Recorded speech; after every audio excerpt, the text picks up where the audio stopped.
Meena Alexander was born in India and brought up there and in Sudan.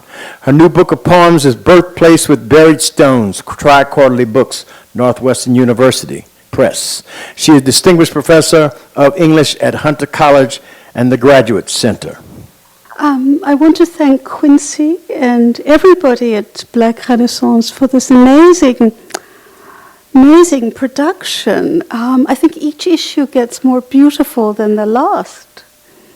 And I'm really very honored to be part of this. I'm going to read a poem, not from my book that's just come out, Birthplace with Buried Stones, but I have a long poem in Black Renaissance, which in a way I feel is an unfinished piece.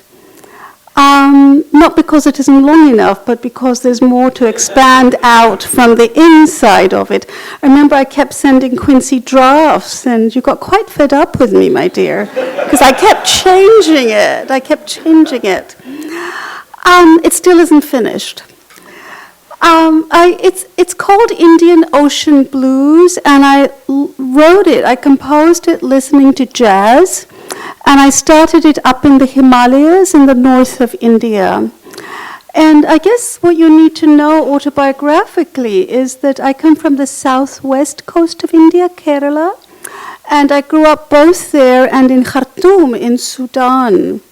And I turned 5 on the Indian Ocean. And I've often wondered, what would it be like if we measured our lives not by the fixity of land and soil and emplotment, but by the movement of the winds and waters, which I think all the great epic poets of all the traditions did in different ways. There's a story here, and I've used the image of Sita from the Ramayana, which is one of the great Indian epics. And there's a section at the end of the Ramayana called the Uttarama Kanda, where Sita is suspected of infidelity by her husband Ram, and she's cast out. And the earth, her mother, swallows her. This is an enormous iconographic moment in Indian art when the earth splits open. And in my poem, I imagine Sita fled from India and come up to northern Manhattan, to Isham Woods. So that's one of the references. And the other is an imagining of the great figure of Bras Coupé on the water. And the poem begins with an homage to Aimé Césaire. It is, of course, his anniversary. And it is from Corps Perdu. And the line is l'hibiscus qui n'est pas autre chose qu'un œil éclaté. The hibiscus, which is nothing but a burst eye or a burst pupil.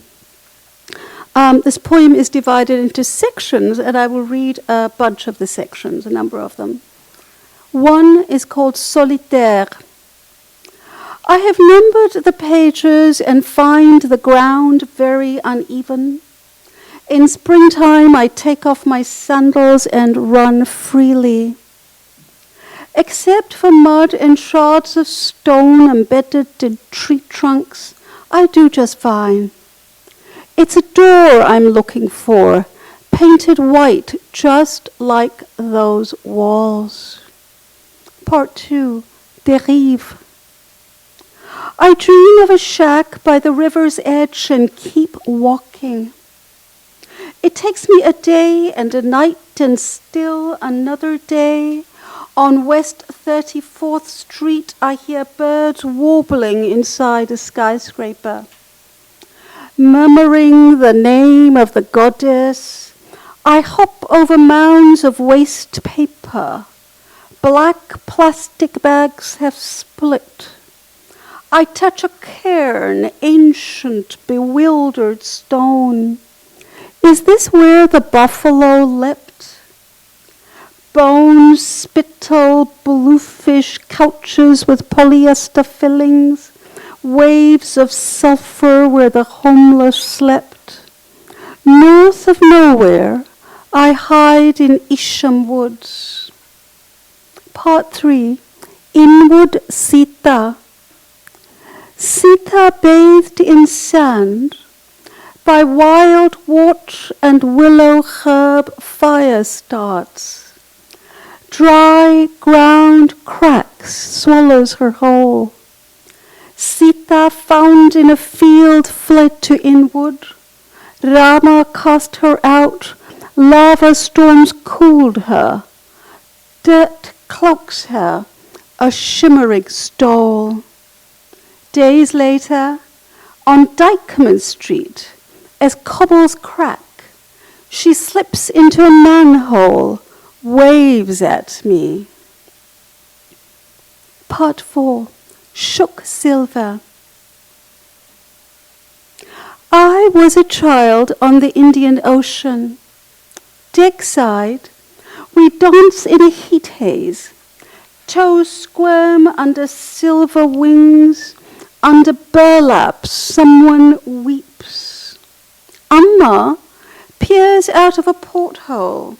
Sari stitched with bits of saffron. Watch out for the flying fish, she cries. Our boat is bound for Africa. They have goats and cows just like us. Also snakes that curl under the frangipani tree. Remember what grandmother said? If you don't keep that parasol over your head, you'll turn into a little black girl.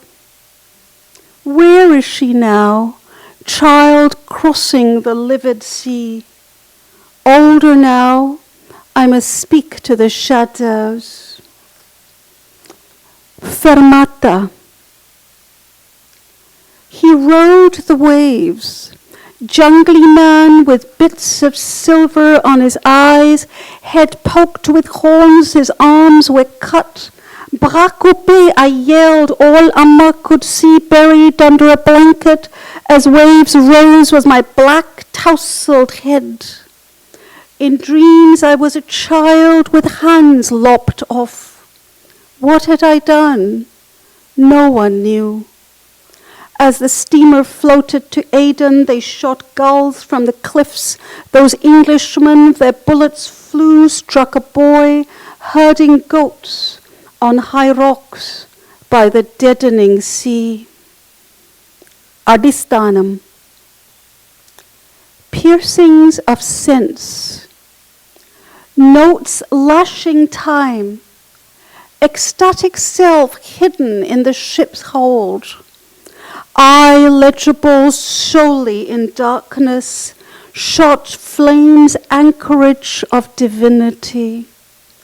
On the South Indian coast in 8th century heat, Tiruvella copper plate marked the morning hour before the sea clamored and the shadow of the body lay 12 feet longer than Sita herself. Literal burning with sacred fires, passage to a kingdom beyond the peepal trees. Where are those refugees Amma did not want me to see? Gunny sacks and torn saris stitched together with cord. Breath of my breath, bone of my bone, dark god of the Nilgiris, who will grant them passage? Elemental. Restore to the imagination its correct borders via the ineffable. I write this in my notebook. Nothing happened. See what we've done to water? Even fish brains have Prozac. You whisper to me. Paysage. Out of the belly of stone India pours. Wild grass is torn from its roots. On the bare rock your face is etched in shadow. Is this what love does? Sempiternal marking? Songlines. One sea leads to another, O mirror drunk with salt. also to that dreamless sleep where all seas start. On this North American coast, birch trees swallow the wind. Ranunculus petals tumble in the heat of spring. We shut our eyes to the glare, stumble into the hole where Sita lay. Eye of heaven, earth's soul. After the trepidation of rocks, after burst blood vessels, with fields of saxifrage and self-heal bloom, girls gather in sunlight, perch on a fault mass, combing out their hair. Where the ground shakes, I set my tent. We cannot know ourselves ever. I write this on your sleeve and fold the cotton over. Sweet sunlight, what swans found in their last flight. Syncopation.